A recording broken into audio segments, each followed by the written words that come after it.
I'm the Library Director of the Green Hills Public Library District, and I'd like to welcome all of you here tonight for our Candidates Forum, moderated by the League of Women Voters. It is significant, I think, that we're gathered in a public library to help residents, and I know some of you aren't residents exactly of the towns I serve, but you are residents of the general area. To help you better understand the issues of public policy and to question the representatives that are serving us or hope to serve us in the future.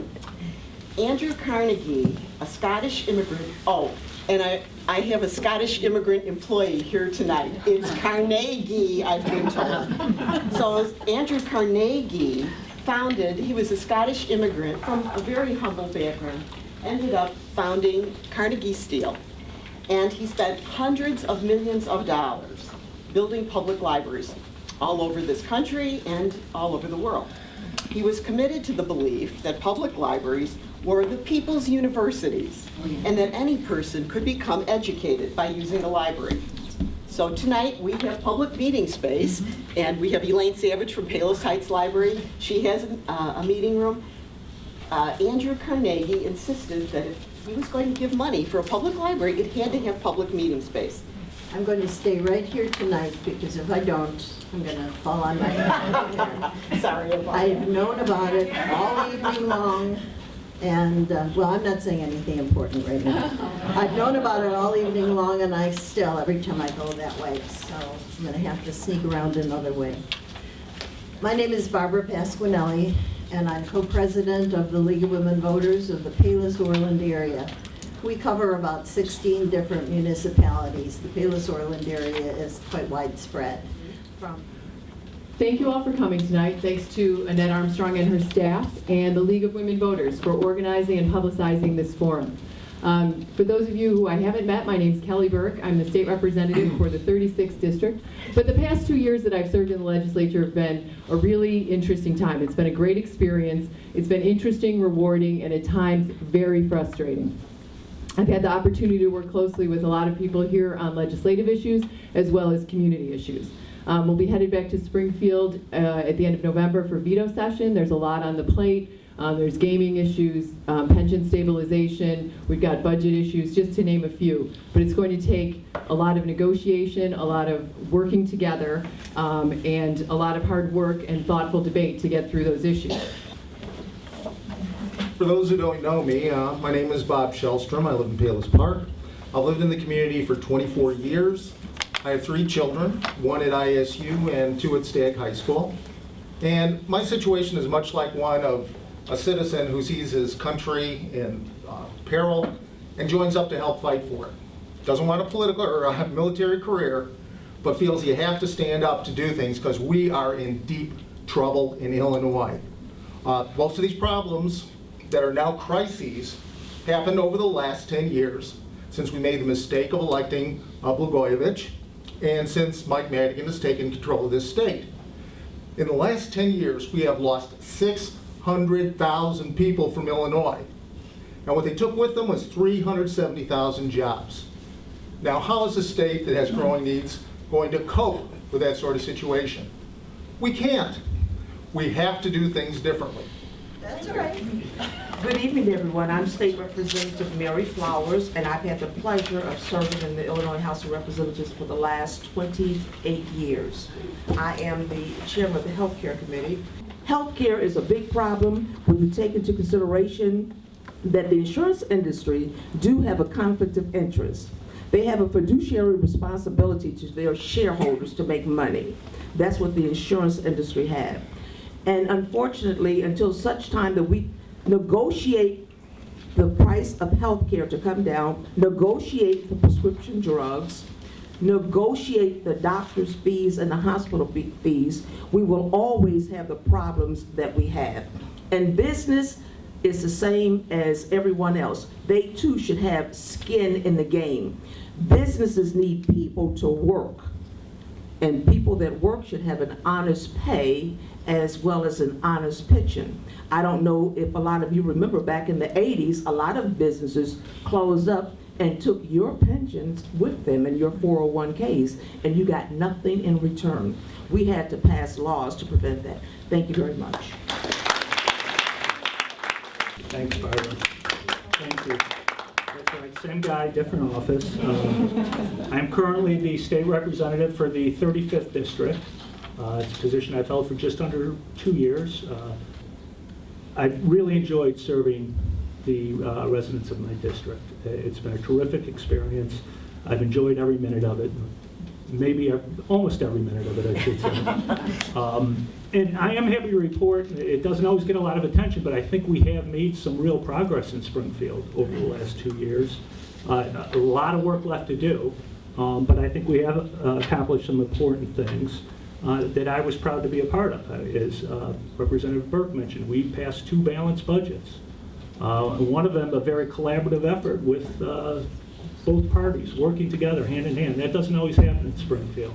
And I was proud to be part of that, a bipartisan effort to pass a balanced budget that required us to cut hundreds of millions of dollars in spending. We also, for the first time in just about anyone's memory, for 2 consecutive years, made the full pension payment.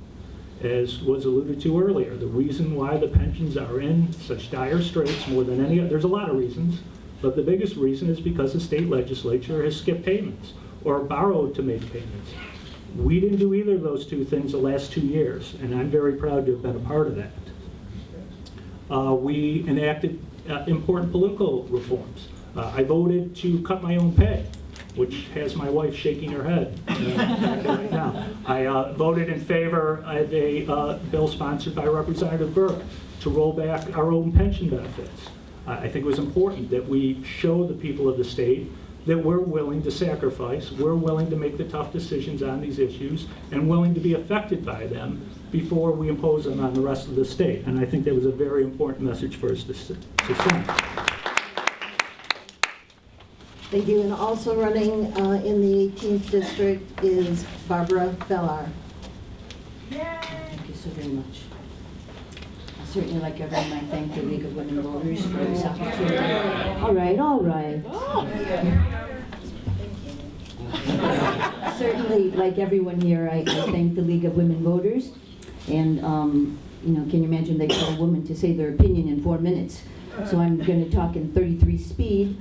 I'm Barbara Bellar. I'm a physician and a practicing physician. I chair a couple of ethics committees at several hospitals. I'm a veteran major in the Army, and yes, folks know I'm a former Benedictine nun. But I don't say many places that I left before I took final vows, because it would be pretty hard to divorce God, but that's trivia. So I am, without a doubt, the best candidate to represent you. I'm a private citizen fed up with the ever-expanding size of Illinois government, the excessive spending, the corruption, and the never-ending political inbreeding. I'm determined to earn this position because I can make a difference. I will never compromise my principles and values for political expediency. No, I'm not a political insider. No, I'm not politically connected. I often say, look, no strings. I'm nobody's puppet. Nobody owns me. I can just do the right thing. No, I have not held a significant state position, but I have extensive private sector experience. I pledge to devote myself full-time to this position, and a vote for Bellar is a vote for less government, less spending, and much less business as usual. And I really want to thank the concerned citizens for being here this evening. You know, as Bill Cunningham said, I've been at this table before, and many of you know the opponent, you know, that I've had. So let me get on with the real issue, and that is that the district cannot afford business as usual because business is dying, no one's minding the store, and the cash register is being robbed. Well, that's a zero-sum game. People aren't having a net increase in our economy by doing it. And the profits from this, some of it stays there, some of it goes another place. Casinos are another big issue. We don't want casinos where Illinoisans are going to gamble away their money and it'll be taken by an out-of-state corporation. Where it does make sense is places where people specifically go to gamble, such as racetracks and right at the edges like an I-80. If somebody's going to Trump Casino, you know what? I'd rather they gambled in Illinois casino. And we created Illinois jobs, and we were able to get the revenues from that. But to put one where people were Illinoisans, most of whom can't afford to lose the money you're doing it, that's just a loser overall. and we shouldn't be following policy that does that, including having slot machines in these bars. Thank you. Do you think Illinois developed the financial crisis we're having today? And what would you recommend the Illinois legislature do to get us out of it? We're in the position we are now is that for too long, and I'm talking real long time here, not just the last 10 years, but for too long, this state, the General Assembly, and several governors have taken the easy way out. And I'll give you an example of how it works, and it's one of the reasons why the pensions are so underfunded. You know, we talk about, oh, they skipped the pension payment. What does that mean? They skipped a pension payment. Well, what happened year after year after year in Springfield is it gets to the end of May, it's time to write a budget. You know, just like you're studying for your final exam for school, legislators have a bad habit of waiting to the last minute to do the biggest thing. So they'd be scrambling to put a budget together. They think they'd have it balanced, and they might say, well, you know what? We're still about $300 million short. What are we going to do? Well, you know, we could close the state prison. That would save some money. We could cut funding to the schools. We could make up the $300 million that way. Or wait a second, you know what else we can do? We could skip the pension payment this year. Let's just not make it this year. We'll save $300 million. We won't have to raise taxes either. That's the other decision. We could raise taxes. We don't want to do that. So we don't want to shut a prison. We don't want to cut education funding. We don't want to raise taxes. We'll skip the pension payment. That's the easy. No one's paying attention to this stuff. That's the easy way out. That's what we'll do.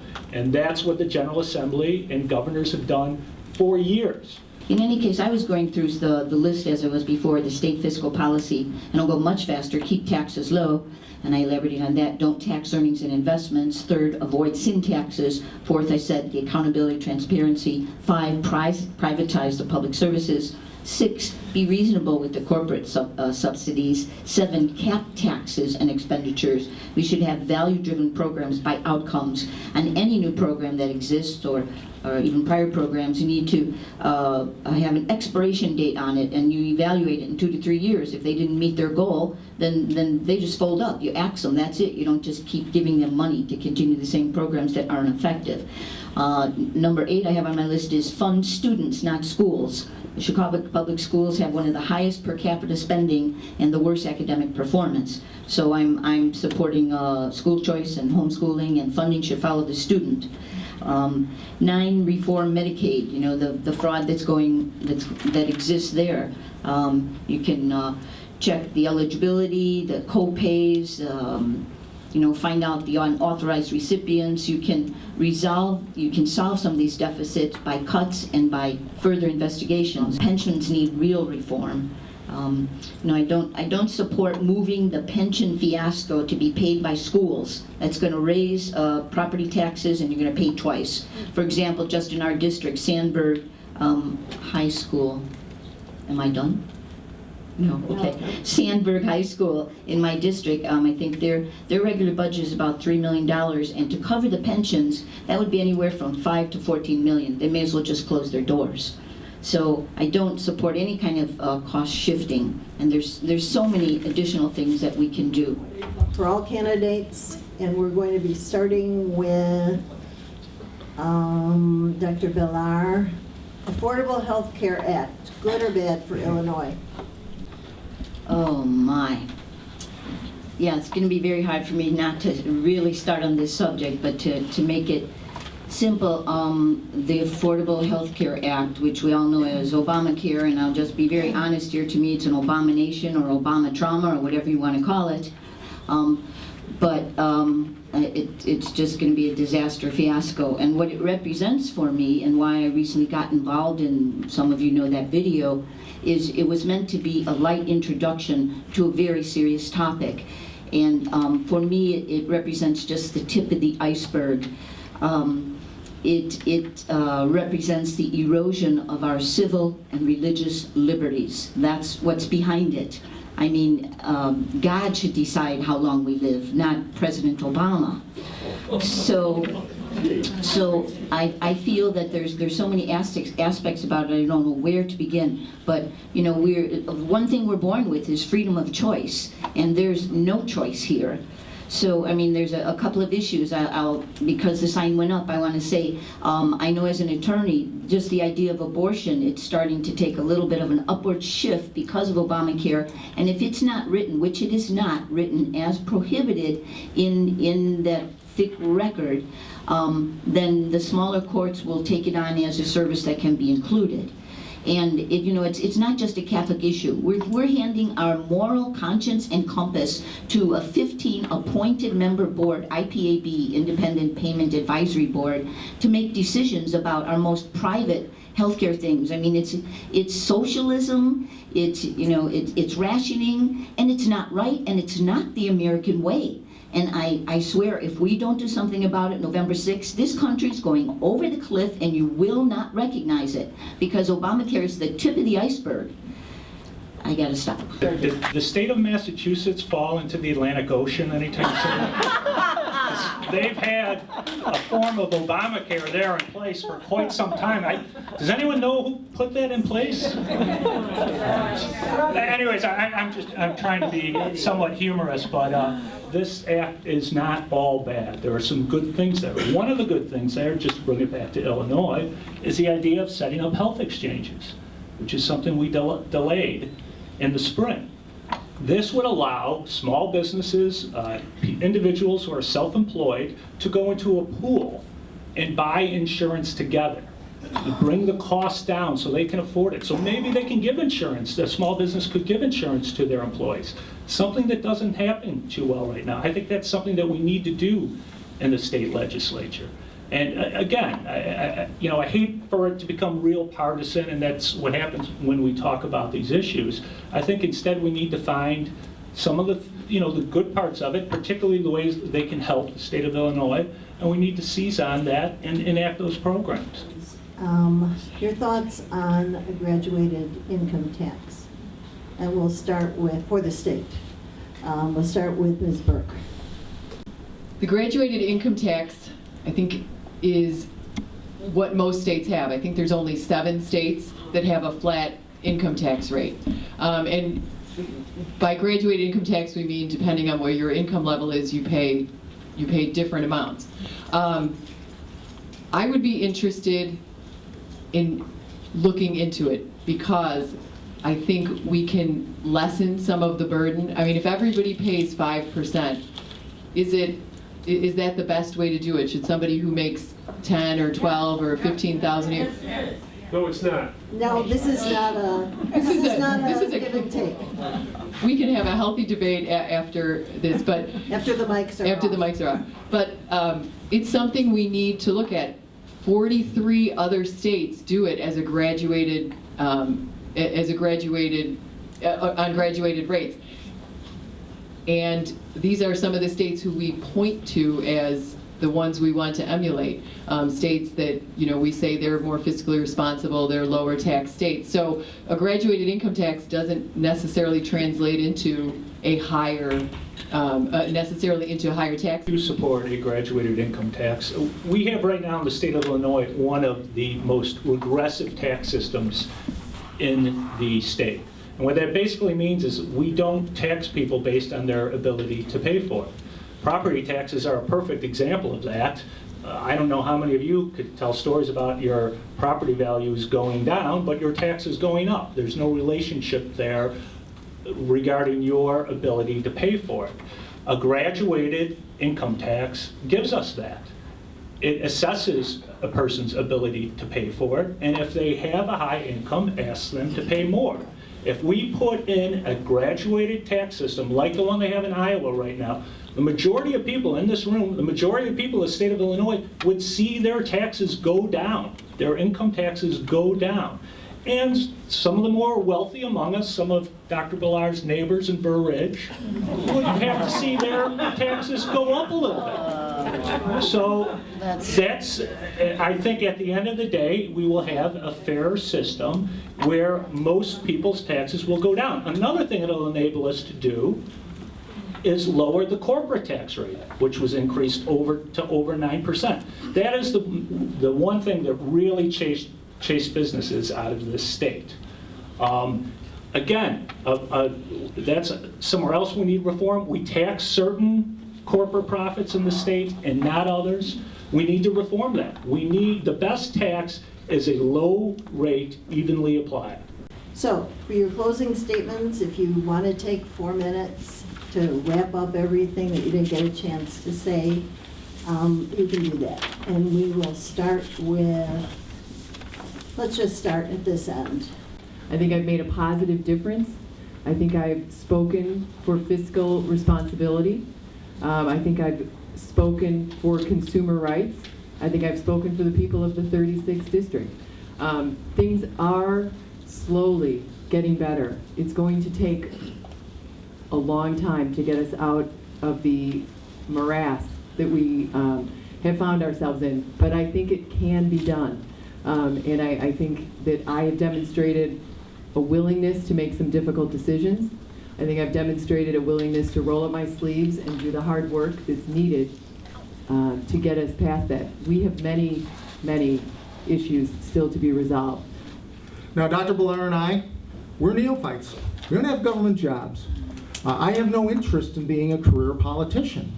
There's things we need to get done that I think I can go down there and represent our district well to move forward to. I'm not taking any campaign contributions nor soliciting them from gaming interests, from the unions who are going to be able to influence what's going on there. I'm just trying to get out there to fix what's wrong in Illinois. And we have here two very adequate public servants. Kelly's worked there. She's worked as assistant to another representative. And I believe Mr. Cunningham's worked a long time in the DART organization at the sheriff's office. That's fine. But when you have a mindset of somebody who's inside the government, it's different from somebody who's just an outsider looking for better ways to do things. We're not beholden to try to find campaign contributions to get elected the next time. It's been my pleasure to serve you in the Illinois House of Representatives. I think, as I told Bob earlier today, he said he only wanted to do one term and then he wanted to leave. And I asked Bob, I said, well, if you needed to have a brain surgeon, would you get someone with experience or would you get someone fresh out of medical school? Or if you needed a good lawyer, would you get a kid just out of law school or would you want someone with experience? I think we all know the answer to that. And quite frankly, I am very proud to work. I'm very proud of my colleagues and the work that they've done because I know the dedication, I know the hard work. Thanks, Barbara, and thanks to everyone for listening to us this evening. Earlier in the introductions, a thing that I skipped over, I didn't get a chance to mention my family who's here today. And the reason I bring it up in this context is I owe them a huge debt of gratitude. It's tough to go down to Springfield, especially in those winter and spring months and away from the family. And I've placed a bit of a burden on them, particularly my wife, and I want to thank her for supporting me. I first really got interested in, I worked in the sheriff's office for 20 years. Towards the end of that time, I really got interested in wanting to pursue elective office for the first time. And I did it running for the local school board, the local school council, for the school my children go to. And that was for the first time where I got the feeling that I could be a force for change. You know, started out really small on issues like, you know, putting the cell tower on top of a smokestack to bring in a few extra bucks to the PTA. And those smaller things grow into bigger things over time. And when I was presented with the opportunity to run for the General Assembly, I loved it. And I never turned back ever since. I grew up in a family that values public service and believes that we all have a role to play in looking out for each other and taking care of each other. And that's my role, I see it in Springfield, is to fight for my community. And I've done it in a number of different ways, not only looking at the bigger policy matters, but individual things. I'm for a smaller, more efficient government with a vigorous and unfettered free market and less taxes. I believe I've set forward a solid framework of less taxes, less regulation, reformed liberty laws and liability laws, and less spending to achieve this. I believe entitlement cuts and spending cuts are a necessary reality, but through the forensic audit, this can be done appropriately and not abandon our most vulnerable citizens. I believe the public sector exists to work for the private sector, not the other way around as their employers. We must be vigilant to maintain this relationship. Wages and benefits should be comparable to the private sector, not better. I believe our state has become corrupt and run more as a kingdom than a representative republic. I believe this can change with real ethics laws, with real consequences. We most definitely need term limits, and I will do everything to start a referendum or a bill or anything to sponsor that the minute I have the opportunity. We can return to a true constitutional republic, a system that encourages the ambition of all who choose to try, a system of self-reliance and one of continued charity for our most needy citizens. Please never let us forget that government has no money of its own. We make the money and we give money to the government. It should only be spent with that point of view in mind.